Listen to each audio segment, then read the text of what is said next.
सर्वप्रथम जात पंचायतीना मूठ माती ह्या एका सच्चा धडाडीच्या लढाऊ कार्यकर्ता असलेल्या कृष्णा चांदुगडे यांच्या पुस्तकाचं प्रकाशन झालं असं जाहीर करतो. मला सांगितलंच नव्हतं पुस्तकाचं प्रकाशन झालं असं कुणीतरी सांगायला पाहिजे. किती खपलं हे सांगत होते, अरे पण प्रकाशन झालं. प्रकाशन झालं जाहीर करतो. आजच्या कार्यक्रमाला डॉक्टर कराड आलेले आहेत आणि डॉक्टर कराड हे परिवर्तनाच्या चळवळीमध्ये, क्रांतिकारी चळवळीमध्ये, वैचारिक चळवळीमध्ये अनेकांचा आधारस्तंभ आहेत. ते त्यांच्याबरोबर लढतात सुद्धा, त्यांना प्रत्यक्ष मदत करतात, प्रोत्साहन देतात.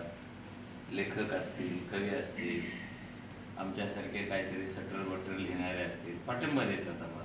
तू लिही, मार खा, आम्ही तुझ्या मागे घेऊ नको, तुझ्या मागे. मी त्यांना सांगतात मागून कोणी हल्लं नाही करत, पुढून करतात.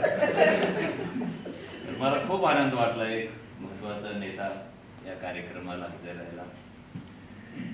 जगताप मॅडम शिक्षण अधिकारी आहेत, त्याही हजर राहिल्या.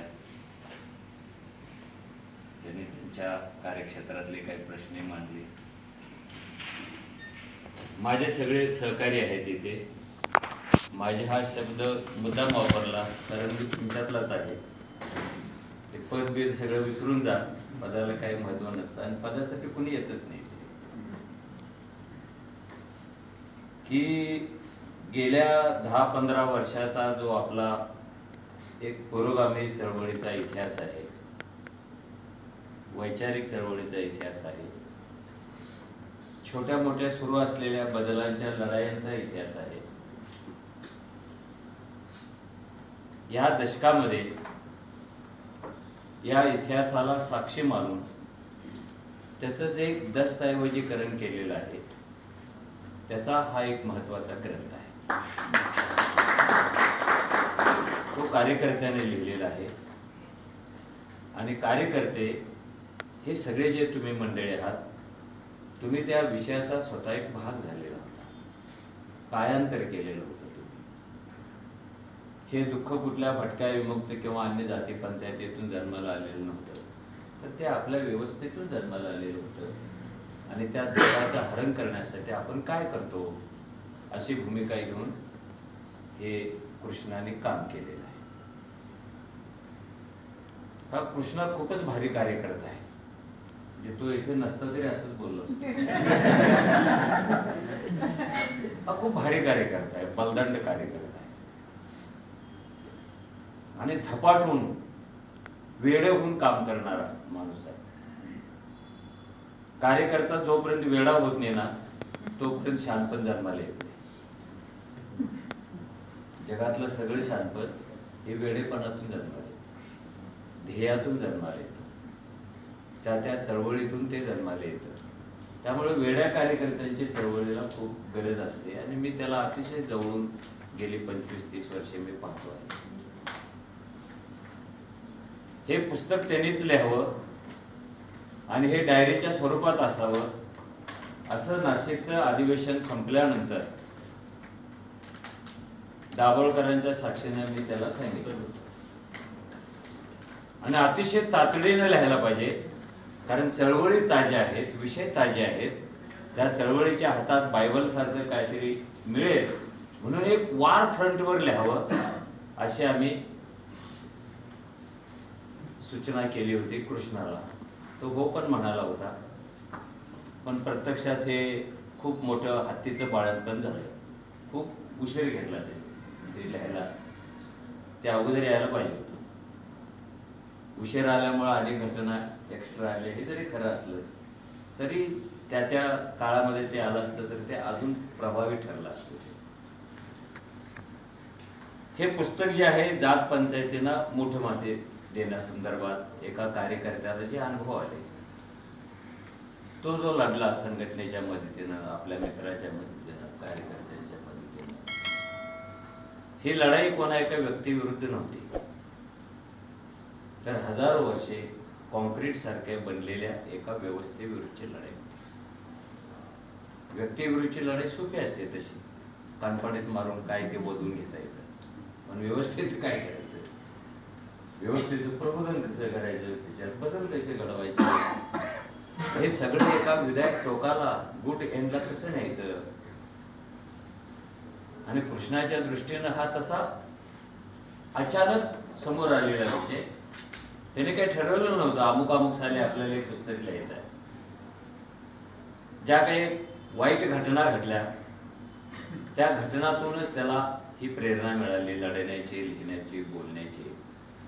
आणि हा एक मोठा सामाजिक, राज्य पातळीवरचा, राष्ट्रीय पातळीवरचा, आंतरराष्ट्रीय पातळीवरचा हा विषय बनला. आणि त्या विषयाचे काही चांगले परिणाम आपण गेल्या काही दिवसामध्ये पाहिलेले आहे. जात पंचायती विरुद्ध कायदे झालेले आहेत, जात पंचायतीतले काही कार्यकर्ते जातीतले जागे झालेले आहेत, काही परदेशातल्या लोकांनी याची दखल घेतलेली आहे, काही जात पंचायती बंद झालेल्या आहेत, त्यांनी प्रतिज्ञा घेतलेली आहे. जात पंचायतीमध्ये शिक्षा होता होता काही जण वाचलेले आहेत, शिक्षा झालेल्यांचं पुनर्वसन झालेलं आहे, त्यांना मानसिक आधार वगैरे सगळ्या ह्या मुवमेंटशी फलित आहे. आता प्रश्न असा आहे की खरंच जात पंचायत कधी संपणार आहे का? कार्यकर्त्यांच्या मनाचा खूप मोठा प्रश्न असतो. जसं काही दिवस आम्ही कम्युनिस्ट चळवळीत होतो पानसरेंच्या बरोबर, आणि ते घोषणा द्यायची मोठी आव्हान वगैरे, असं इन्कलाब जिंदाबाद, क्रांती होणे वाली आहे, अमुक आहे, तमुक आहे. मी अनेक वेळेला बॅनर घेऊन त्यांचा हात पकडून, अण्णा क्रांतीची तारीख काय, ते कोल्हापुरी शिव्या हजडून घमरे बोचडीच्या मोर्चा चालू, तू तारीख कुठे विचारतो. मी सोडलेलं नव्हतं, पण त्याने एक अतिशय स्ट्रॅटेजिकली उत्तर दिलं, तू ज्या दिवशी मोर्चात आलास ना त्याच दिवशी क्रांतीची तारीख ठरलेली. मी विचारलं नाही कधी, मला असं उगीच एक भावनिक पातळ वाटली. यस, तर आपल्याकडे कॅलेंडर असू शकतं, खोडू शकतो एखादी तारीख आपण, असं कधी वाटतं कृष्णासारखे कार्यकर्ते वेळे म्हणातो. आणि सगळ्यात मोठी जगातली कठीण लढाई कोणती आहे? जात व्यवस्थेविरुद्धची. महायुद्ध सोपी आहे, बॉम्ब टाकला, जिंकला, गेला, इथं काय करायचं? ही लढाई लढायची कशी जाती व्यवस्थेविरुद्धची? कारण ती लढायची असेल तर त्या लढाईची सुरुवात पहिल्यांदा स्वतःपासून होते. तुम्ही स्वतः जोपर्यंत जातीच्या लढाईत विजयी होत नाही तोपर्यंत तुम्ही सार्वजनिक जीवनातल्या जाती व्यवस्थेच्या लढाया कधीही जिंकू शकत नाही. आपल्या ह्या लढाया यशस्वी होत का नाही त्याचे एक महत्वाचं कारण आहे, लढणारे अनेक जण दुभंगलेले आहेत. जातीविरुद्ध भाषण द्यायचं पण लेकरा बाळांना जातीत थेट करायचं. दुसऱ्याच्या घरात शिवाजी जन्माले होते, आपल्याला नाही परवडत. हे जे दुभंगलेपण आहे ना, हे ते लढाईची ताकद कमी करतं, विश्वासार्हता कमी करतं. म्हणूनही जातीच्या विरुद्धच्या लढायांना आपल्याला यश येत नाही आहे. मी बोलायचं वेगळं, लिहायचं वेगळं, मोर्चात वेगळं करायचं, आणि प्रत्यक्षात माझ्यावर जेव्हा वेळ येते तेव्हा मी पळ करायचं, काहीतरी नवीन सिद्धांत घ्यायचा, व्यक्तिगत स्वातंत्र्याचा आधार घ्यायचा. मला जात नका हो, पण पोरगीचं व्यक्तिगत स्वातंत्र्य आहे. अरे मग आमचं पण व्यक्तिगत स्वातंत्र्य आहे ना, मग आमच्या समोर येऊन त्याच्याला बोंबलतो. पोरगीच्या व्यक्ती स्वातंत्र्याचा आधार आहे, आमच्या नाही का? मग हे मुळात जातीची भानगड काय आहे, ही संपणार आहे की नाही, आणि ती कशी संपणार, एवढेच प्रश्न आपल्या डोळ्यासमोर आहे. ते जर समजून घ्यायचं असेल तर पहिल्यांदा जातीचं आकलन नीट करून घ्या. आपण कोणाविरुद्ध लढणार आहे, ते काय आहे, ते काय आहे ज्याच्याविरुद्ध लढणार आहोत आपण. ही जी जात जन्माला आली ती का वाईट करण्यासाठी आलीच नव्हती. वर्ग आले, त्या वर्गामध्ये व्यवसाय गेले, ते व्यवसाय करण्याचा अधिकार त्या वर्गालाच मिळाला, ते व्यवसाय त्या वर्गामध्ये रिजिड झाले, गच्च झाले, आदान प्रदान बंद झालं की ठरवून दिलेल्या वर्गानेच तो व्यवसाय करायचा. व्यवसाय बंदिस्त झाले, रिजिड झाले आणि त्याच्यातून पुढे त्या व्यवसायावर आपलाच अधिकार, तो व्यवसाय वर जाता कामा नये, खाली येता कामा नये आणि तसं होऊ नये याची एक व्यवस्था पण तयार झाली. वर्गातून जाती आली.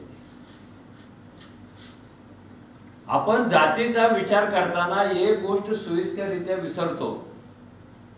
आपण अडाणीपणामुळे पण विसरतो आणि आपली दृष्टी व्यापक नसल्यामुळे सुद्धा ते विसरतो की आपल्याकडे नुसते 4 वर्ण नाही आहेत, अवर्ण सुद्धा आहेत. असे लोक आहेत की जे कोणत्याच वर्णात नाहीत. काहींनी पंचम वर्ण काढला, पण पंचम वर्णात सुद्धा न बसणारे लोक आहेत. ब्राह्मण, क्षत्रिय, वैश्य, शूद्र एवढंच. मग अतिशूद्र फुल्याने सांगितलं. मग शूद्रातिशूद्र त्याच्या पलीकडे जे आहेत त्यांचं काय?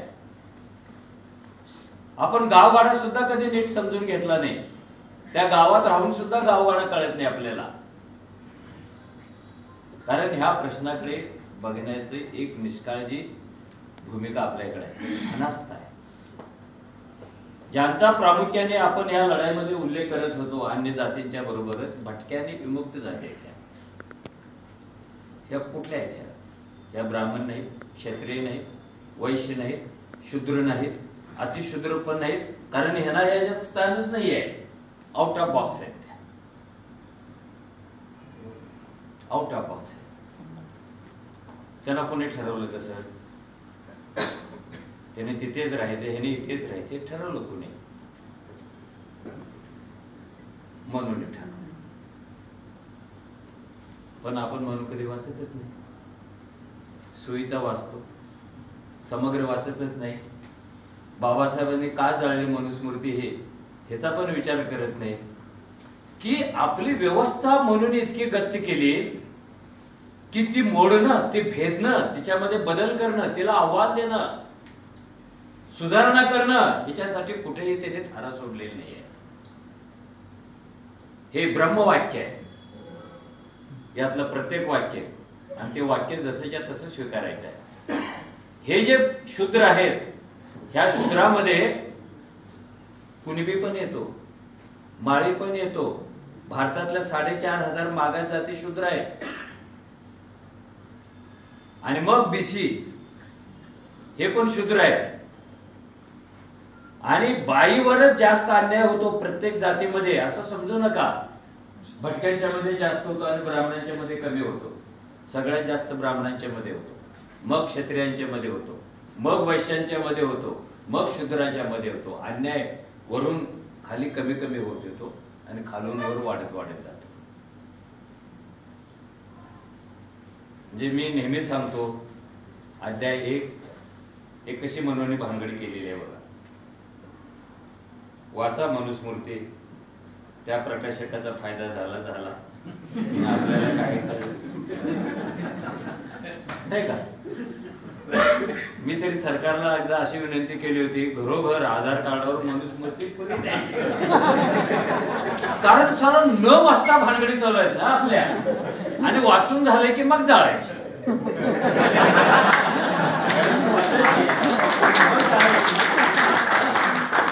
आणि जाळून झालं की ती कपाळाला लावायची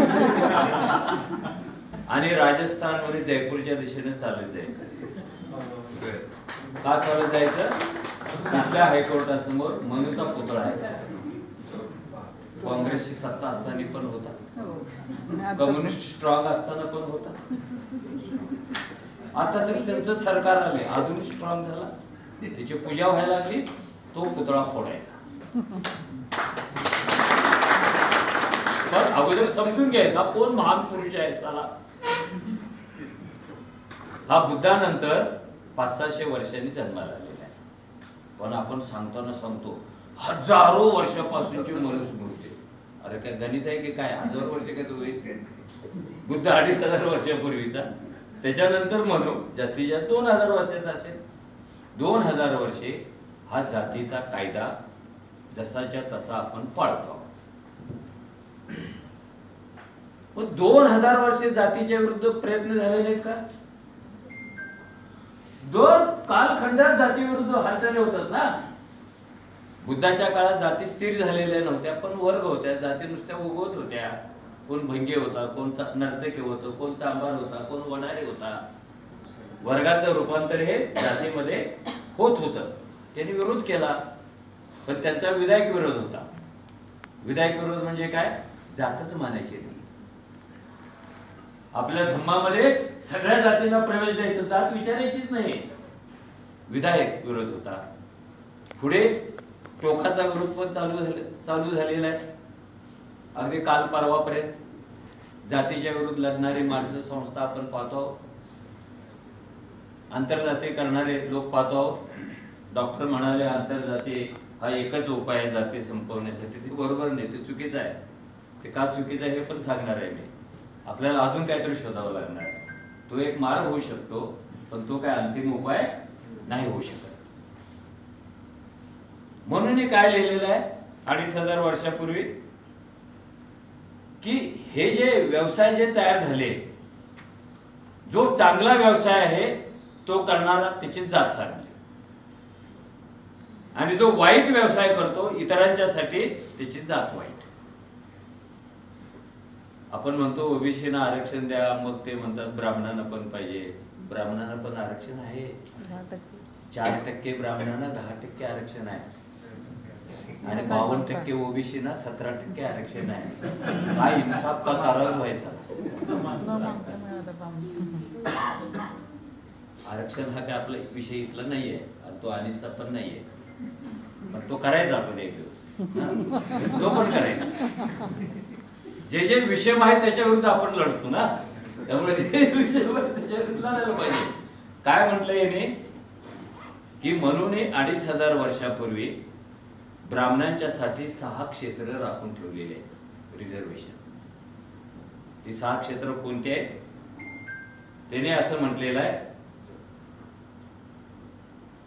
महातेजस्वी ब्रह्मा यानी सृष्टीच्या रक्षणार्थ मुख म्हणजे तोंड, बाहू, हात, गुरु, छाती आणि पाय यापासून ब्राह्मणादिकांची दृश्य व अदृश्य फल देणारी कर्मे भिन्न भिन्नपणे निर्माण केली आहेत. 87 वाचलो. अध्यापन, अध्यापन म्हणजे काय? शिक्षण म्हणजे काय? शिक्षण म्हणजे इंग्रजी सांगायला लागले. शिक्षणाला इंग्रजीत एज्युकेशन म्हणतात. तेवढं तरी येत असेल ना मला. अध्यापन, अध्यापन, अध्ययन, शिकणं आणि शिकवणं 2 झाले. अध्यापन आणि अध्ययन. आई शप्प जरा नीट समजून, मी खूप जीव तोडून सांगायला लागलो, कारण आपल्या लढाया फेल होतात त्याचं कारण त्याच्या मागे असलेलं आपलं अज्ञान असतं. ती समजून घेण्याची कुवत नसते, त्यामुळे सोल्युशन नीट निघत नाही, आणि ते नीट निघाले नाही की फेल होतं. हे काय आहे हे समजून घ्या जरा. किती वर्ष पाळतोय आपण. अध्यापन, अध्ययन, यजन, याजन जे स्वतः अतिथी होणं, त्याचा नियम ठरवणं, दान व प्रतिग्रह, दान देणं आणि घेणं, यज्ञ, ही 6 राखीव क्षेत्र ब्राह्मणांच्यासाठी 2500 वर्षापासून. तिथे कोणी जायचं नाहीये. गेला की कानात शिसं होतलं, डोळे काढले, कान तोडलं, जीभ छाटली, अंगठा कापला, कापला की नाही? राखीव आहे, रिझर्वेशन आहे ते. मग क्षत्रियानं काय करायचं आहे की त्यानं प्रजेचं रक्षण करायचं, त्यांनी दानधर्म करायचा, यज्ञ करवून घ्यायचा, स्वतः नाही करायचा, कारण तिथे वर रिझर्वेशन आहे. त्यांनी शिकायचं पण शिकवायचं नाही, अध्ययन करायचं, अध्यापन करायचं नाही, या विषयामध्ये हे त्याचे काम आहे. पशूंचं रक्षण, दान, यज्ञ, अध्ययन, वाणिज्य, व्यापार, व्याजबट्टा व शेती ही वैश्याची कार्य. आणि आता उरला ओबीसी. आपण शूद्र शूद्र बाई, मला बाईची लय द्यायला तिला कुठे ताण ठेवलेले नाही. ते आली कुठून जन्माला शेवटपर्यंत म्हणून मी सांगितलं नाही. त्याचं कारण असं की हिंदू धर्मातील सगळे महापुरुष, सगळे देव देवता हे अनैसर्गिक जन्माला येतात. जन्माला येण्यासाठी आईचं गर्भाशय त्यांना लागत नाही. राम कसा जन्माला येतो? दशरथाने यज्ञ घातला. कोण दाढीवाला आला एक पेरू घेऊन, त्याचे 4 तुकडे केले. एक रामाच्या आईला दिले कौशल्येला, राम झाला. उरला लक्ष्मणला दिला. लक्ष्मणच्या आईचं नाव काय? कैकेयीला तिला लक्ष्मण झाला. 2 पुढी उरल्या, त्या एकटीलाच दिल्या, कारण चौथी बायकोच नव्हती. उरले दोन्ही दिल्या, खाऊन टाक. भरत लक्ष्मण झालं. नैसर्गिक आहे. त्याला पेरू करून माणसं कशी काय जन्माली? तुम्ही असं समजू नका तू सांगलीचा वेळात आंबे खाल्ल्यानंतर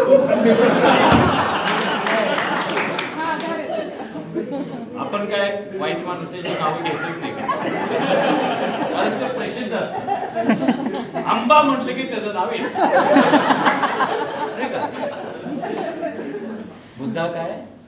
अनैसर्गिक आहे. निसर्ग काय सांगतो? नर मादी यांच्या संगमातून गर्भाशयातून माणसं जन्माला येतात. हनुमान कसा जन्माला येतो? वायुपुत्र. इथे तर आई नाही, स्त्री पुरुष नाही, काहीच नाही, भानगडच नाही. कर्ण सूर्यापासून. एकात्र देवाचं नाव सांगा ना जे आईच्या गर्भाशयातून आलं. फुल्याने चांगला समाचार घेतलाय. हा जर ब्राह्मण तोंडातून आला असेल तर त्याच्या तोंडात 9 महिने 9 दिवस गर्भ होता का? आणि तो जर असेल तर या काळात तो काही खात पीत होता की नाही? मत्स्य अवतार माशापासून, वरा अवतार डुकरापासून. काय चालले राव हे? आता त्याला काय म्हणतात हे आजचे लोक? हे तंत्रज्ञान किती त्यावेळेला विकसित झालं होतं. मासा सायबर कॅफे चालवत होता. डुक्कर स्क्रीन कंट्रोल करत होत. वारा नेट घेऊन येत होता पॅकेज. हा विनोद नाहीये. हे ब्रह्माची रचना म्हणून त्यांनी एस्टॅब्लिश केलं. ते आपण पाळत आलो. आणि 3 लोक जे आहेत त्यांनी करायचं चौथा वर्ग 90. या 3 वर्णाच्या लोकांची परिचर्या म्हणजे काय? सेवा. त्यांच्या गुणाचे ठायी दोष दृष्टी न ठेवता करायची. म्हणजे ते वाईट आहेत की चांगले विचार नाही करायचा. तो चांगले की नालायक विचार नाही करायचा. अपपर भाव मनात ठेवायचा नाही. निस्वार्थीपणे, अखंडपणे, विना प्रश्न ह्या तिघांची सेवा करणं कोणाचं काम आहे? शूद्रांचं काम. ज्याच्यामध्ये इथे बसलेले सगळे लोक येतात. किती निष्ठावंत आहेत. कारण हे एकच काम करण्यासाठी, एकच काम प्रभूने त्यांच्यासाठी नियत केलेले आहे. कायम केलं त्याच. आणि ब्राह्मण उत्तम अंगापासून, उत्तम म्हणजे चांगलं, हे आपलं उत्तम नाव नव्हे, उत्तम अंगापासून उत्पन्न झाल्यामुळे, क्षत्रियाधिकांच्या पूर्वी उत्पन्न झाल्यामुळं तो उत्तम अंगापासून झाला. कारण उत्तम काय? तोंड आहे. सगळ्यात तोंड काय? उत्तम. आणि डॉक्टर काय सांगतात? सगळ्यात घाण काय? तोंड. बरोबर आहे ना?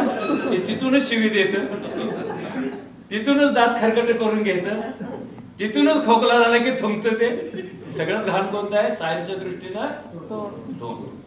पण ब्रह्माच्या दृष्टीने ते शुभ आहे. अशा उत्तम अंगापासून उत्पन्न झाल्यामुळे, पूर्वी उत्पन्न झाल्यामुळे, वेदाचे अध्ययन अध्यापन इत्यादिकांच्या द्वारा धारण करीत असल्यामुळे ब्राह्मण या सर्व सृष्टीचा प्रभू आहे. केवळ ब्राह्मणाच्या शरीरातील उत्पत्ती हेच धर्माचे अविनाशी शरीर आहे. ब्राह्मण हा प्राणी धर्माकरताच उत्पन्न झालेला आहे. यास्तव तो आत्मज्ञानाच्या द्वारा मोक्षात समर्थ होतो. उत्पन्न होणारा ब्राह्मण पृथ्वीमध्ये सर्वात श्रेष्ठ आहे. सर्व भूतांच्या धर्मसमाजाच्या रक्षणात तो प्रभू आहे. ह्या जगामध्ये जेवढे म्हणून धन आहे ना ते ब्राह्मणाचेच आहे.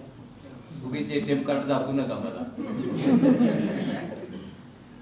कारण श्रेष्ठता व कुलीनता या दोन गुणामुळे त्या सर्वांस ब्राह्मण योग्य आहे. ब्राह्मण जे काही दुसऱ्याचे ओरबडून खातो ते त्याचं स्वतःच असतं.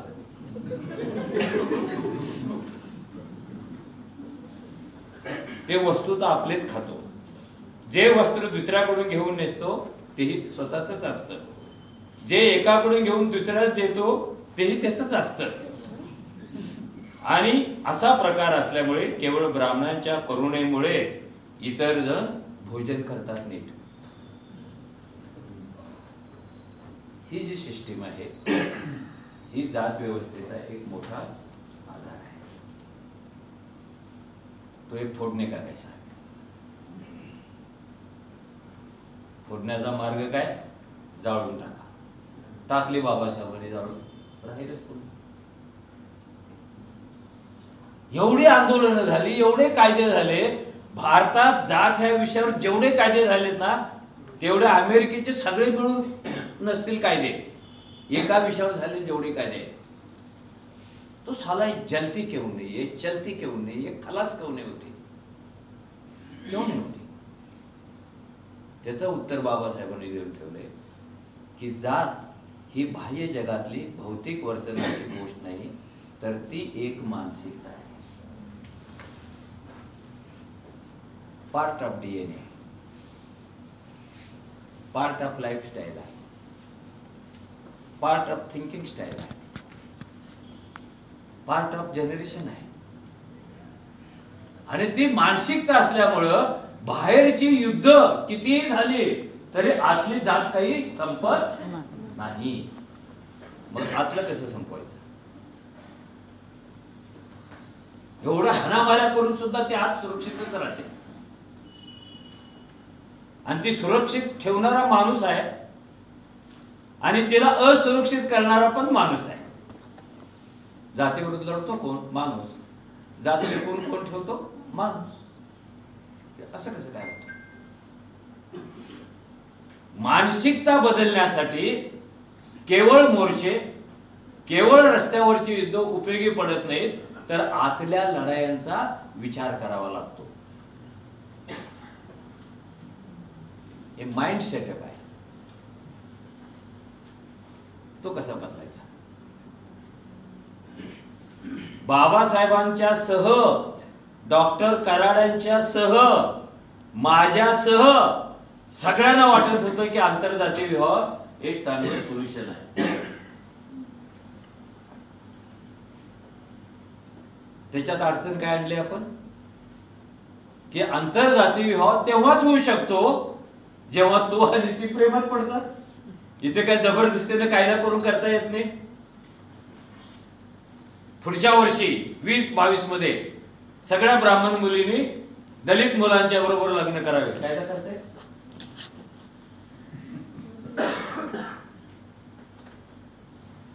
मराठा पोरीने ब्राह्मण पोराबरोबर लग्न करावे, आंतरजाती, कायदा करता येतो? कायदा नाही करता. आंतरजातीय विवाह हे दोघं परस्परांच्याकडे आकर्षित होऊन प्रेमात पडतात, एकत्रित जगण्याचा निर्णय घेतात, त्यासाठी पाहिजे ती किंमत चुकवायचा प्रयत्न करतात, तेव्हा ते होतात प्रेमविवाह. पण प्रेमविवाह करणाऱ्यांचा उद्देश जातीअंत नसतो, लग्न असतं. असं का ठरवतात का? म्हणजे मी आलो, एक बाई आली, मी म्हणजे एक साला वाय आली पोरगी एकत्र, दोघांनी असं चिंचेच्या झाडाखाली, दुसऱ्याच्या चिंचेच्या झाडाखाली ठरवलं की हे प्रेम चंद्र साक्षीला आहे, याच्या बापाचा आहे, सूर्य साक्षीला आहे, अमुक तारखेला जाती अंतासाठी आपण विवाहबद्ध होऊ, असं कोणी म्हटलं असेल तर हात वर करा, मी त्याच्या पायात. त्यांना जात नकोशी का वाटते? कारण ती लग्नाच्या आड यायला लागते, प्रेमाच्या आड यायला लागते, स्वप्नाच्या आड यायला लागते. म्हणून मग ते घोषणा देतात जाती अंत झालाच पाहिजे, लग्न लांबणीवर टाकून अशी घोषणा देतो.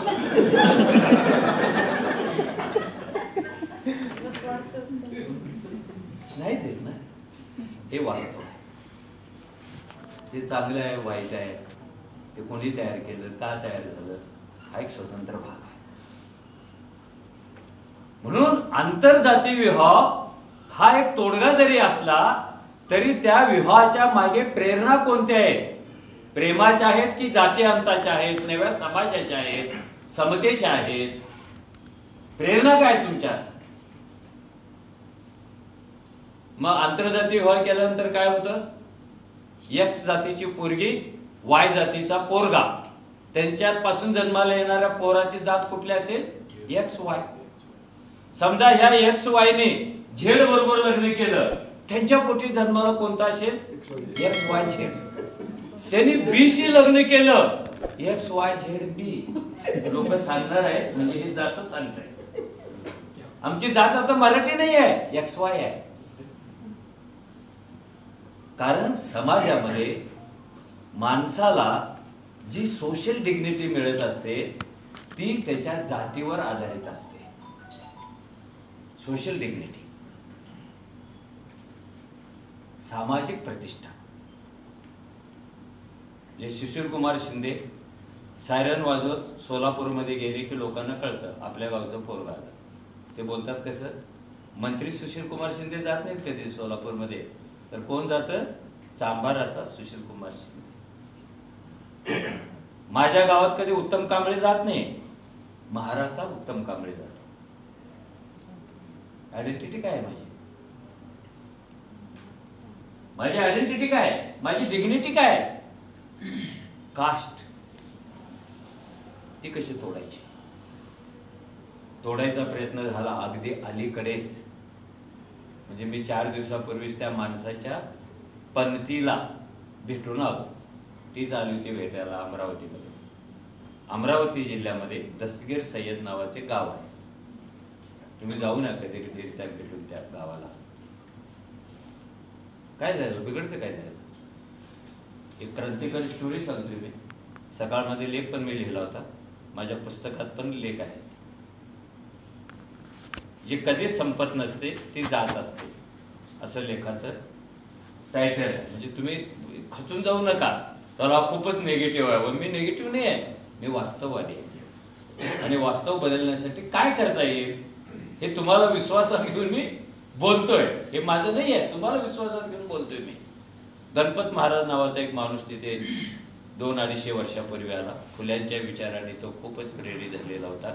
शिक्षक म्हणून तो आला आणि त्यांनी त्या गावात आल्यानंतर जगताप मॅडम शिक्षण क्षेत्रातलं चालला आता गेला.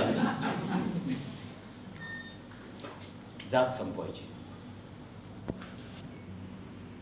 तेव्हा साक्षात्कार झाला की जात तेव्हा संपू शकते जेव्हा आंतरजातीय लग्न होतं. हा माळी समाजाचा होता. कृतीशील झाल्याशिवाय लोक आपल्यावर विश्वास ठेवत नाहीत. हे भाषण ऐकून कधी लोक सुधारत नाहीत, कृती पाहून सुधारतात.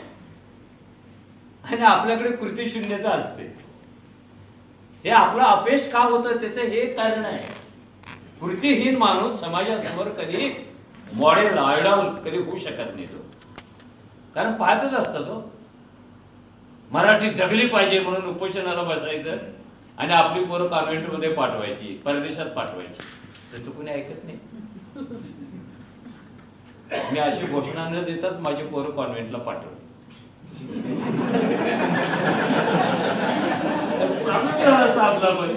मार्ग काढला. घोषणा नाही द्यायच्या. हे मराठी खांद्यावर घेऊन रोज रडत नाही थांबायचं. पोरांना कॉन्व्हेंटमध्ये पाठवायचं. मराठी पण शिक, इंग्रजी पण शिक. फुल्यांनी सांगितले भाषा भगिनीचा सुद्धा 4 भाषा आल्या पाहिजे. तर ह्या गणपत महाराजांनी पहिल्यांदा स्वतःचं आंतरजातीय लग्न केलं दलित बाईशी. हा माळ. काही कारणाने त्याची बायको मरण पावली. त्यांनी विधवेशी लग्न केलं आणि मग प्रचार करायला लागले गावामध्ये. छोटं गाव होतं दस्तगीर, पिंपरी के सय्यद असं ते छोटं गाव आहे. मी जाऊन आलो त्या गावामध्ये, 2-3 वेळा गेलेलो आहे आणि त्या गावाची लढाई लढलेलो आहे. माझ्या समोर एक उदाहरण म्हणून आहे. ते दिल्लीपर्यंत, युनोपर्यंत ते गाव पोहोचवलेलं आहे. सगळं गाव आंदोलनात उतरवलं होतं मी. आणि इतकं त्यांनी प्रबोधन केलं की याच्या लग्नानंतरचं प्रत्येक लग्न आंतरजातीचे व्हायला लागलं. असं हायब्रिड तयार झाले. मांगाचा माणूस मराठ्याबरोबर लग्न करतो, मराठी जैनाबरोबर करतो, जैन लिंगायताच्या बरोबर करतो, लिंगायत मुस्लिमांच्या बरोबर करतो. सुरू झाला आंतरजाती, जात मोडण्यासाठी बंड. आणि काही दिवसांनी नवीन पिढी आली ह्याच्या पोटी, तिथं पण आंतरजाती होत गेलं. आणि जी मोठी पिढी, पहिली पिढी मोठी झाली, शाळेत जायला लागली, तेव्हा मास्तरांनी पहिल्यांदा त्याला अडवलं.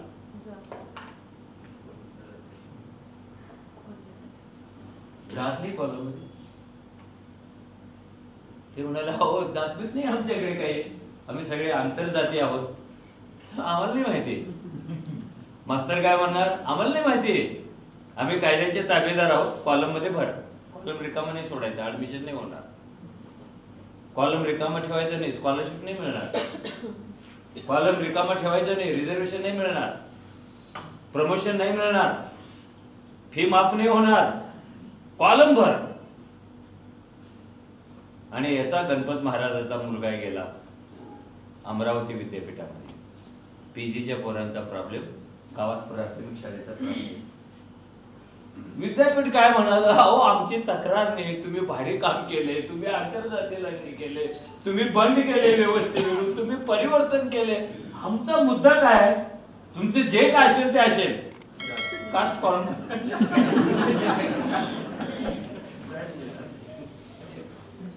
त्याला राग आला.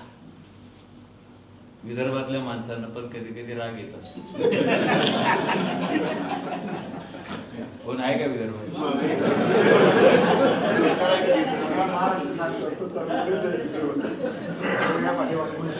विदर्भात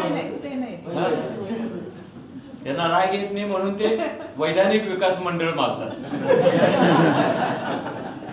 राग आला पाहिजे डॉक्टरांना, तसं येतं त्याचं. शेवटी चिडून त्यांनी कॉलम भरला आणि त्याच्यात अजात असा एक शब्द लिहिला. अजातीचा अर्थ काय? कास्टलेस, नो कास्ट, कास्ट बारिंग. विद्यापीठाला खूप आनंद झाला. आणि मग पुढे ह्या गावातली जेवढी पोरं येतात, कुठल्या जातीचे रे? मी आजाद वालो. तू कुठला? मराठा. तू कुठला? आजाद. आणि त्या गावामध्ये आजाद नावाची एक नवीन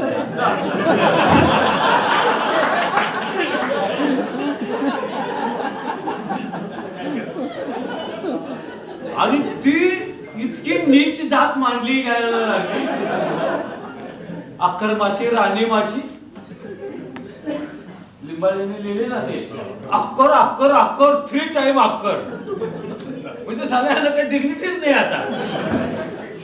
त्या गावातल्या पोरांना आजूबाजूच्या गावातले लोक पुरी देत नाहीत. त्याला जातच नाही राव, पुरी कशी द्यायची? आजादवादी. मला व्यक्तिगत पातळीवर इतकं दुःख वाटत होतं. मला असं वाटत होतं शेवटी तो जो गणपती होता त्याच्या नावाने लोकांनी मंदिर बांधलं. आता हा फुल्यांचा कार्यकर्ता, सत्यशोधक विचाराचा कार्यकर्ता, त्याचं मंदिर बांधलं. रोज आरती व्हायला लागली, त्याचे मंत्र तयार झाले. आणि आपल्या गावात मंदिर आहे म्हणून शासनाने त्याला तीर्थक्षेत्राचा दर्जा द्यायला पाहिजे असं आंदोलन चालू झालं. आणि याच्या पंथीबरोबर एका RSSच्या पोराने लग्न केलं. तो पण मास्तर अमरावती. आणि ही MA DED BEd आहे. ते दोघेही मला भेटायला आले होते. ती पोरगी म्हणाली, साहेब आमच्या पंजोबाचं ना सगळंच लोकांनी विसरलं होतं. आम्ही प्रयत्न करून करून तीर्थक्षेत्र मंजूर करून आणलं.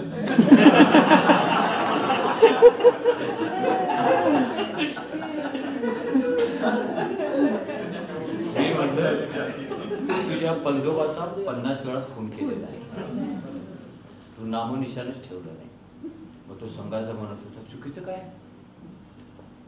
अरे जो तीर्थाच्या कल्पनेविरुद्ध आयुष्यभर लढला त्याचं तीर्थक्षेत्र. नाही नाही म्हणे, आम्ही तुमच्याकडे खूप मोठ्या आशेने आलोय, तुम्ही त्यांचे एक चरित्र लिहा, 50 पानं लिहा, 60 पानं लिहा, आम्ही तुम्हाला पैसे देतो, आम्ही छापून देतो. किती पैसे देशील?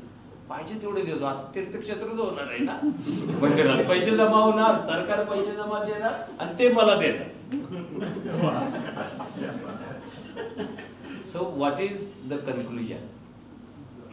Conclusion is intercaste marriage is not final remedy on caste system. हा मनु जो आहे ना, त्याला आत्ता जर असताना त्याला नोबेल अवॉर्ड वगैरे ज्ञानात काय फालपण करून ठेवले ना त्याच्या आईला एकट्याने.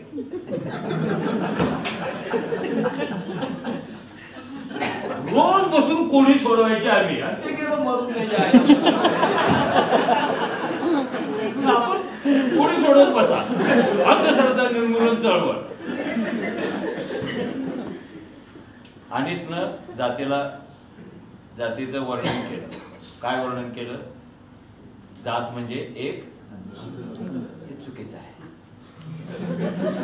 हे दाभोळकर जिवंत असताना त्याच स्टेजवर मी सविस्तरपणे मांडलेलं होतं. ही अंधश्रद्धा नाही आहे, पार्ट ऑफ जीन आहे. कारण कोणतीही अंधश्रद्धा थोड्याफार प्रयत्नाने संपवता येते, हा तुम्हाला अनुभव आहेच. नारळात गणपती येत नाही, संपून टाकले ना तुम्ही. पार्वती माने पोटावर हात फिरवला की पोट फुगत नाही, सिद्ध करून दाखवलं तुम्ही. गुजरात मधली बाई पोटावर हात ठेवले की झटपट पोरग होणार. भावनगरची गुजरात मधली बघून आली बाई मी ती.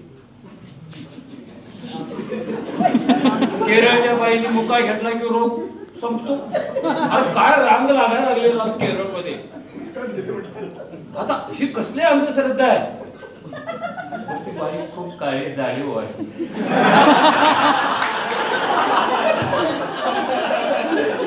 असं काय ऐश्वर्या नाही. आणि ती अशी दाबून अशी घाम फुटेपर्यंत मिठी मारायची. अंधश्रद्धा होती, संपवलं की नाही संपवलं? अशा शेकडो अंधश्रद्धा तुम्ही संपवलेल्या आहेत, कारण त्या संपतात. जात ही अंधश्रद्धेच्या पलीकडे काहीतरी आहे, त्यामुळे तिचे मार्ग सुद्धा वेगळे असायला पाहिजे. आता हे जे जात पंचायतीतले उदाहरणं आपण वाचली की तिकडे परीक्षा घेतात, इकडे तेलातला पैसा काढायला लावतात. तुम्ही जर देशभर फिरला ना, ह्याच्यापेक्षा हॉरर गोष्टी आहेत, पण आपण कधी ते शोधल्याच नाही. तो पण आपल्या समाज जीवनाचा एक भाग म्हणून पाहत आलो. नाही, त्यांच्याकडे तसंच होतं. आपल्याला जेवढं दिसलं ते हिमनगाचं एक टोक आहे. कारण ओबीसीच्या 4,500 जाती, भटक्यांच्या 2-4 हजार जाती, महारामांगांच्या 2-4 जाती. आणि जात ही अशी गोष्ट आहे 24x7 ती जन्मालाच येत असते. तिला फॅमिली प्लॅनिंगचं बंधनच नाही. आणि कशाच्या नावाने पण जात जन्माला येते. तुम्ही काय खाता, नवीन जात येते. तुम्ही कोणत्या प्रदेशातून आला, त्या प्रदेशाचं जात करणं होतं. मारवाडीच आहे. आता मारवाड काय गावाचं नाव आहे ना. युपी वाल्याला विचारा जात कौनसे आहे, युपी वाले. अरे युपी राज्य आहे ना, जात कसं झालं. विदर्भात गेला, विचारला तुम्ही कोण, आम्ही जयभीम वाले. अरे जयभीम जात आहे, पण व्हायला लागले. तुम्ही कोण, जय अण्णाभाऊ. जात वस्त्रावरून, अर्थावरून, आहारावरून, प्रदेशावरून, भाषेवरून, अलंकारावरून जाती तयार होतात. बहुजन समाजातल्या काही बाया असा आडवा कुंकू लावतात आणि ब्राह्मण बाई जो कुंकू लावते ना, तो फक्त तेलाने नवऱ्यालाच दिसतो. असं का?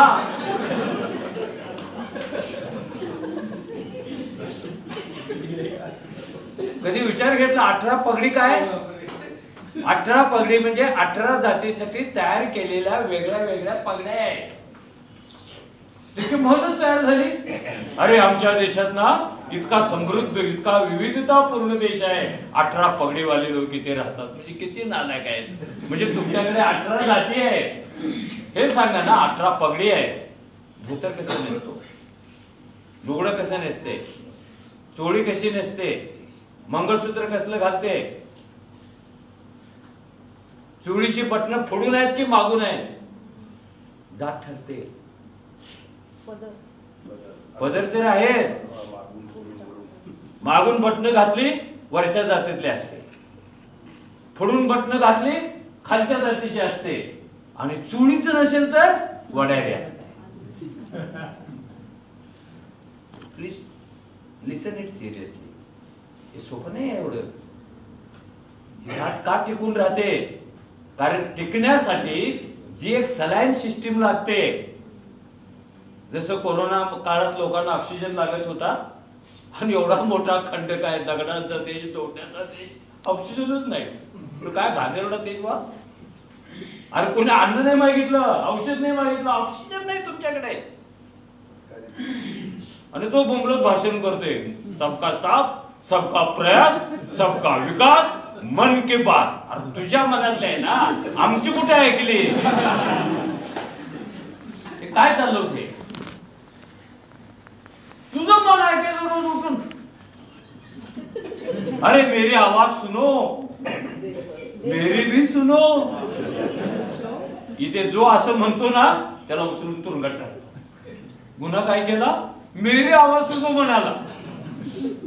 कारण इथे मेरी आवाज नाही आहे, इथे फक्त मन की बात ऐकायचं आहे. हे काय झालं वडारी बाईचं असं? हे डोंबारी बाईचं असं काय झालं? 4 साड्याचे तुकडे करून एक करायचे, आणि तुकारामाने अभंग लिहायचाय. आधी होती डोंबारीने पट्ट राणी केली तिची, तिचं ठिगळ जोडणं राहीना, मूळ स्वभाव जाईना. हे कोणी लागलेलं आहे? आणि खरं सांगू का, आपल्याला आपल्या जातीची पण माहिती नसते. साला इतक्या लांबून लांबून आलेला आहे. हे मिसळलं, ते मिसळलं, ते मिसळलं, इकडे बोंबाबोंब, तिकडे बोंबाबोंब. एखाद्याला विचारावं कुठल्या जातीचे? मराठी जातीचे. बोललं की कोणता मराठा? हे आपलं गणित पाठ नाही हो, पण 96, 97 वगैरे काहीतरी असेल. गणित चांगली नाही आपलं. कोणता जाईन तू? 1 पंथी, 2 पंथी, 3 पंथी, 14 पंथी असतील.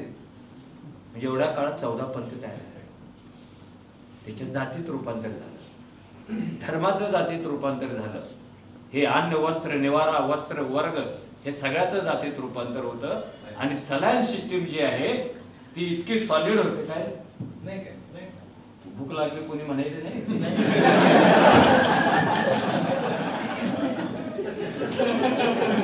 माझा विचार करायचा, डायबिटीस असून मी उभा राहिलोय, जर शुगर बिगर डाऊन झाली ना,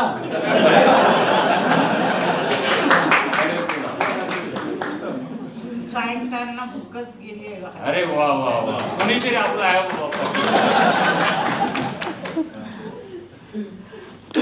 स्ट्रॉंग का होते. हा काय विनोद आहे का? सिस्टम्स काय आहेत, कुठून कुठून आलेले आहेत, किती स्ट्रॉंग आहे. हृदयातले रक्तवाहिनी पंक्चर होते, डॉक्टर बायपास करतो, पण त्यांना अन्न पुरवणारी रक्तवाहिनी कधी पंक्चरच नाही होत. ते स्ट्रॉंग होतात. क्या करणे काय? बरं आपल्याला सांगता येत नाही मी उद्यापासून जात सोडली म्हणजे काय केलं? केलं काय? आजाद झालो. आणि आजादापेक्षा महार होणं परवडलं मला, कारण व्यवस्थित काहीतरी आहे त्याचं. आजादचं काहीच नाही राव. मग आता प्रश्न येतो की ह्यांच्यातल्या जात पंचायती एवढ्या स्ट्रॉंग आणि टिकाऊ का? या जात पंचायतीला प्रोडक्शन डेट आहे पण एक्सपायरी डेट नाही आहे. का एक्सपायरी डेट का नाही? त्याचं एक साधं कारण आहे जे तुम्हाला पण माहिती आहे. मनुष्य नावाचा प्राणी ज्या गोष्टीची त्याला उपयुक्तता वाटते तो गोष्ट ते टिकून ठेवतो आणि जी गोष्ट उपयोगाची नाही ती एक तर फेकून देतो किंवा नैसर्गिक अवस्थेमध्ये ती संपून जाते. जसे की माणसाचं शिपूट गेल, हत्तीसारखा एकेकाळी असणारा मोठा कान छोटा छोटा झाला. हे सगळे 32 दात जबड्या बाहेर आलेले होते, एक दिवस आत गेले. हे जे दंड होते, काय बापटाने कविता लिहिलेली आहे, तुझ्या पोलादी दंडामधून वायुवीची ताकद केली. आणि कुठे दंड बघितला माहिती नाही मला. ते सगळं खूप पोषित लोक मरायला लागले त्याच्या आल्या कुठे दंड.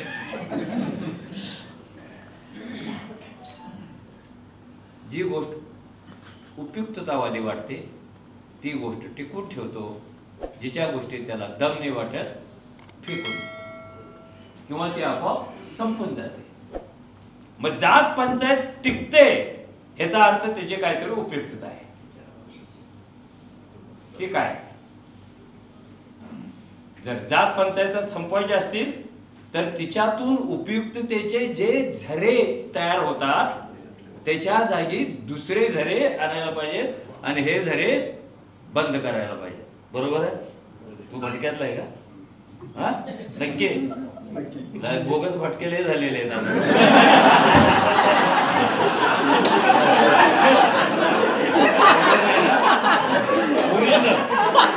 ओरिजिनल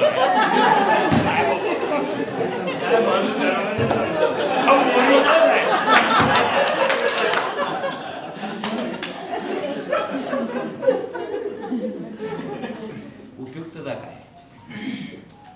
जात काय देते माणसाला? जात पंचायत म्हणजे जात.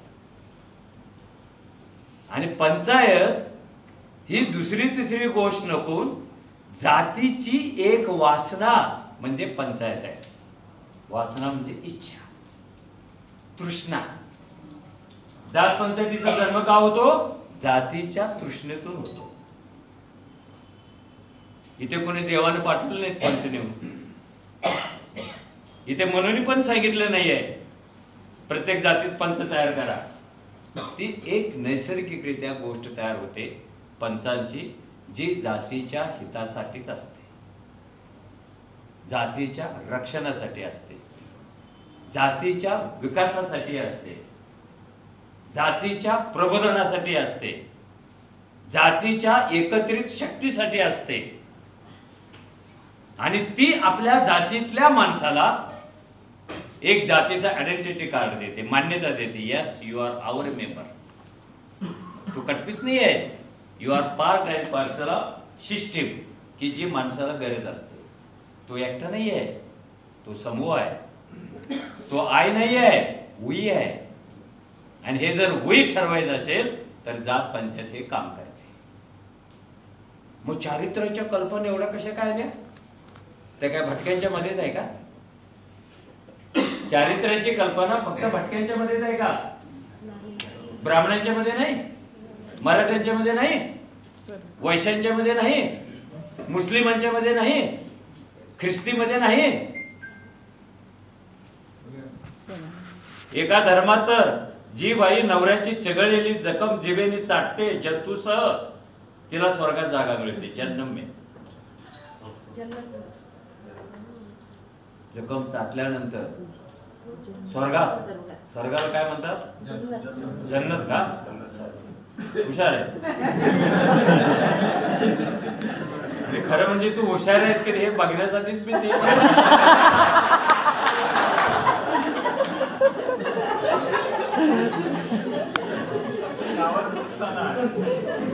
थँक्यू मान, तुला हुशार म्हणाल. शिक्षकच आहे का? आले शिक्षक एवढं हुशार कसे?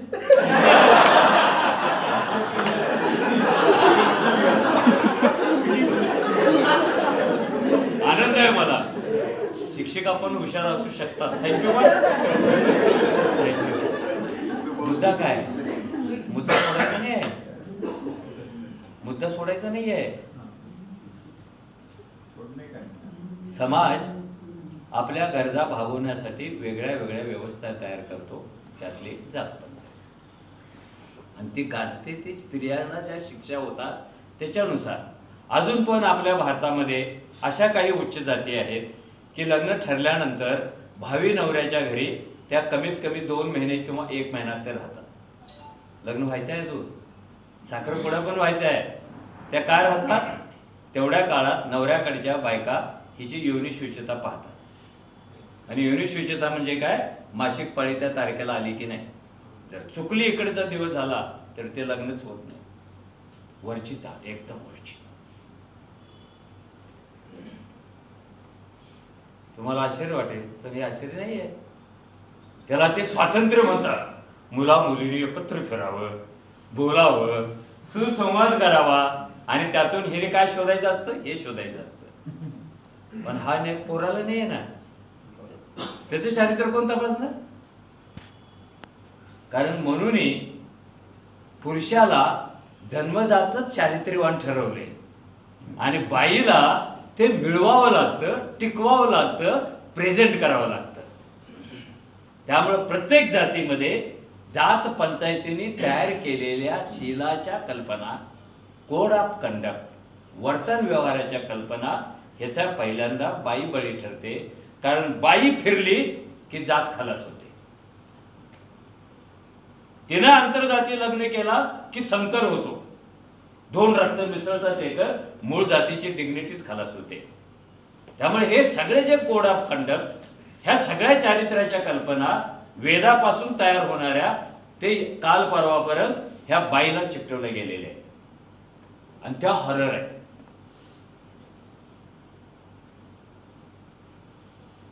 मग असा विचार करा, हे इतकं हरर आहे तर भटक्या आणि विमुक्त जातीतल्या बायकांनी एकत्र येऊन उद्यापासून आम्ही युनिव्हर्सिटीची परीक्षा नाही देणार असा मोर्चा का नाही काढायला पाहिजे. नाही काढणार, आम्ही करणार आहे असं त्या करू शकत नाहीत. कारण जात आणि ह्या सगळ्या परीक्षा त्यांची पण मानसिकता बनलेली आहे. मग ती बदलायची असेल तर पेटवा त्या बायकांना. पेटवा म्हणजे चांगल्या अर्थाने, वैचारिक अंगाने. तशा तर त्या रोजच पेटायला लागलेले. ते कुणी करायचं आता? त्या बाईच्या डोक्यामध्ये तुम्ही जोपर्यंत भरवत नाही की अशी परीक्षा देणं म्हणजे स्वतःचा आत्मसन्मान खलास करून घेणं आहे. माणसाला भाकरीपेक्षा सेल्फ इस्टीमची गरज जास्त असते. आणि आत्मसन्मान जोपर्यंत मिळत नाही तोपर्यंत तुम्हाला माणूस म्हणून मान्यता मिळत कंटाळा नाही. लवकर का नाही म्हटलं? मास्टर भेटणार नाही आता कुठे. छोडणे का नाहीये, प्रवचन नाहीये. मी पण अभ्यास करून आलो ना, कृष्णाच्या पुस्तकाकडे जायचं. आत्मसन्मान खलास करतात गोष्टी. आणि तुम्ही त्यांना सांगा, माणसाच्या जीवनातला आत्मसन्मान डिलीट केला ना, कचरा शिल्लक राहतो, कडवा शिल्लक राहतो. कडव्याचं आयुष्य जगायचं. आत्मसन्मान म्हणतात कशाला? मी माणूस आहे हे मोठ्या आवाजाने सांगणं, माणसाचे सगळे हक्क अर्जित करणं, त्याचा आग्रह करणं, त्याला आत्मसन्मान म्हणतात. एखादा नवरा बायकोला सॅमसंगचा नवीन फोन घेऊन येतो 38,000चा. मी नाही नेलेला, मी सेकंड हँड घेऊन जातो गरीबाच्या. इतका भारी फोन द्यायचा आणि रात्री झोपायची वेळ झाली तर नवरा हळूच बघू बघू बघू बघू फोन. तो काढत जातो. Incoming, outgoing, SMS, good morning, good night, WhatsApp. तिचा आत्मसन्मान राहिला का? तिला फोन वापरण्याचं स्वातंत्र्यच नसेल. आपल्याला ज्या गोष्टीसाठी वाटतं त्या गोष्टीसाठी वापरायचं स्वातंत्र्य नसेल तर फोन असला काय नसला काय फरक पडत नाही. आत्मसन्मान हिरावून घेणाऱ्या, आत्मसन्मान कुरतडणाऱ्या गोष्टी रोखायच्या कशा? त्याचं काय औषध कोणाकडे नाहीच आहे. आणि आपलं काय होतं, हे दीर्घ पल्ल्याची लढाई व्हायला पाहिजे. हे पॅचवर्क होता कामा नये. काहीतरी जखम झाली डॉक्टरांच्याकडे द्यावं ते चिकटपट्टी फर्स्ट एड. चळवळी फर्स्ट एड देणाऱ्या किंवा पेन किलर असता कामा नये. मूळ दुखूनच खलास करायचं आहे. हे पेन किलर देऊ नका तुम्ही प्लीज. पेन किलर मुळे वेदना संपतात, रोग संपत नाही. आपल्याला रोग संपवायचा आहे. वेदना त्या संपायच्या संपतील तेव्हा. त्यामुळे आपण जाणतेपणाने आपला काही अजेंडा आहे का, नसेल तर तयार करू शकतो का, कधी तयार करू शकतो. आणि हे एक समग्र परिवर्तनाचं काम आहे म्हणून त्याच्याकडे पाहतो का, स्त्री पुरुषाच्या भेदाच्या पलीकडे जाऊ. आपल्याला जेवढं दिसतं ते तरी आहेच, पण जे दिसत नाही ते काय आहे अजून. तुम्ही कुठेही पारद्याच्या पालावर गेला तर कपडे वाळत घालायची जी दोरी असते तिथे स्त्री आणि पुरुषाचे कपडे एकत्र वाळत नाही घालत. कारण स्त्री पाप योनी आहे, तिचे कपडे सुद्धा पुरुषाच्या कपड्याला लागता कामा नये. करायचं कसं. माझे अनेक पारद्यांचे मित्र आहेत म्हणतात तू तर तुझ्या घरातलं बोड नाही. ते जात पंचायत काय म्हणते लय शाळा. मी तुम्हाला अशा एका बिंदूजवळ आणून ठेवलं होतं, ज्या गोष्टीची उपयुक्तता असते त्या गोष्टी टिकतात आणि उपयुक्त नसलेल्या गोष्टी संपतात. मग ही जात पंचायत जी टिकून राहते तिची उपयुक्तता तपासा. आणि तुला ऑप्शन काय काय देते बघा. जात पंचायत संरक्षण देते. बाहेरच्या जातीतल्या माणसाने हल्ला केला की पंचायत त्याला प्रतिकार करते, एक महत्वाचं काम करते. मग ते काम जात पंचायतीकडून काढून घेतलं आणि पोलिसांना दिलं तर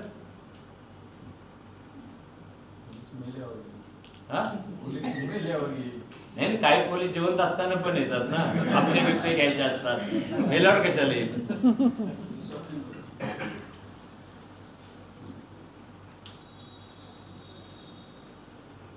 मला काय माहिती नाही.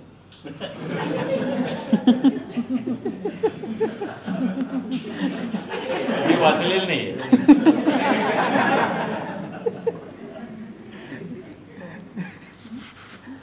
मुद्दा काय आहे, ही जी पंच नावाची गोष्ट आहे ही आपल्या जातीतल्या कॉमन सदस्यांना आपल्यावर विसंबून ठेवते. संरक्षण, लग्न, मयत, अमुक तमुक जर तुम्ही ऐकलं नाही तुम्हाला एकटे पाडते. लोकशाही आहे, समाजवाद आहे, हे सांगण्याचं एकही कारण त्याच्याकडे उपलब्ध असतं कामा नये. ही ओळख काय माणसाची, आयडेंटिटी काय, ही आयडेंटिटी आहे का. त्यामुळं जात पंचायतीला नव्हे तर एकूण जातीलाच मोठी माती मिळायला पाहिजे. कारण पंचायत हे जातीचं बाय प्रॉडक्ट आहे. आपण काय मारायला पाहिजे, मूळ ते गर्भाशय फेकून दिलं पाहिजे जिथे पंचायत जन्माला येते. आपली लढाई शेवटी अंतिम कुठे येते, कास्टलेस कम्युनिटी, डिकास्ट होण्याकडे आपली लढाई जाते. आणि त्याच्यातलं एक स्टेशन म्हणजे जात पंचायत येतं. आणि ही जात देशाला आतून बाहेरून पुरून उरलेली आहे. आपण काय करतो, जे दृश्य असतं ना त्याच्या मागे जातो आणि जे अदृश्य आहे तिकडे जायला वेळ लावतो. म्हणून दृश्यातले लोक काय म्हणतात, आमच्याच मागे का लागले. तुम्हाला वडारीच दिसतो का, चोळी न घालणारी बाई वडारीचीच दिसते. पण पैसे जास्त मिळतात म्हणून सिनेमातल्या नट्या चोळी फेकून देतात. त्याचं काय केलं, त्याचं काय केलं. आमचाच पोरगा चिंचेखाली बोलताना दिसला का, आणि राखी सावंत कोणत्या अँगल मधून चुंबन घेते, टीव्हीवर त्याची चर्चा कशी होते, ह्याच्यावर तुम्ही काहीच बोलत नाही. So this is not caste question, it is question of entire society and country, human being. एवढा एक मोठा विषय आपल्याकडे यायला पाहिजे. कृष्णाने इतकं भारी पुस्तक लिहिले माहिती आहे का ते, आणि त्याची सगळी भाषा कार्यकर्त्याची आहे. त्यामुळं कार्यकर्त्याच्या स्तरावर जाताना ते खूप भावतं. कुणीतरी आपली भाषा बोलते, कुणीतरी आपल्या मनातलं लिहितोय, जे आपल्याला जमत नाही ते कुणीतरी करतोय. कुणीतरी लढायला जातोय हे त्याच्या पुस्तकातून येतं. पण हा जो प्रश्न आहे हे वेगळ्या वेगळ्या लढाया एकाच वेळेला अनेक फ्रंटवर करण्याचा विषय आहे. कुणी कविता लिहा, कुणी चित्र काढा, कुणी आंदोलन करा, कुणी संघटन बांधा, कुणी कोर्टात जा, कुणी अजून काहीतरी करा, कुणी डॉक्टर कराडांच्याकडे जा. आणि ही लढाई माणसाच्या चेहऱ्यावर जी जातीचे आणि विषमतेचे आवरण आहे ती ओरबडून काढण्यासाठी आहे. हा एवढा एक मोठा व्यापक पट आपल्यासमोर असावा अशी मी अपेक्षा व्यक्त करतो. भूक तुम्हाला सगळ्यांनाच लागली असेल नसेल मला नाही माहिती, आणि तुमच्या भुकेवर मी उत्तर नाहीये. हा, तरी शांतपणे ऐकून घेतला. ऐकणारच होता कारण मी तुमचा उपाध्यक्ष आहे.